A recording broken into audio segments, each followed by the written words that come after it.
salle obscure, ciel étincelant, film couleur,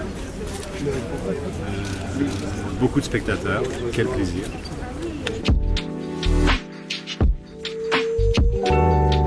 Alors, romantique, moi je l'emploie toujours au sens premier, c'est-à-dire littéraire.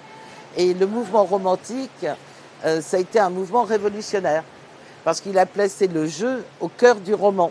Avant, il y avait des narrateurs, et puis tout d'un coup, les personnages ont pris le pouvoir, ils ont dit jeu.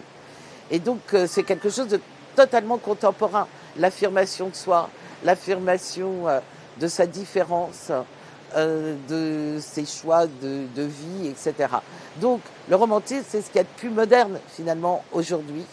C'est un mouvement excessivement altruiste. Et de l'altruisme à l'humanisme, à Cabourg, il n'y a qu'un pas.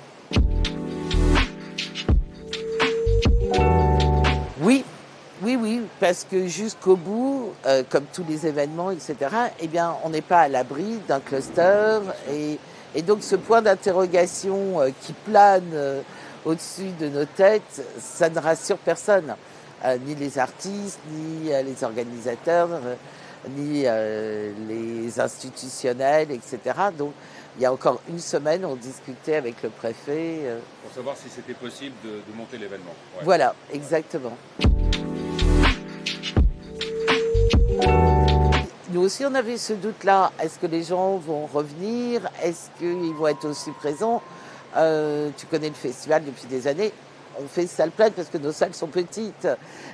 Et donc, on refuse. Et là, on se disait, mais mon Dieu, ça va être terrible.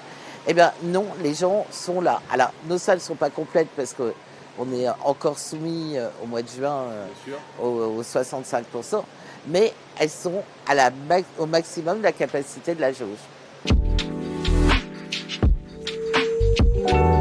De tout le monde, bien sûr, parce qu'il faut retourner en salle, il faut retourner voir des films, parce que c'est un besoin, c'est une chose essentielle.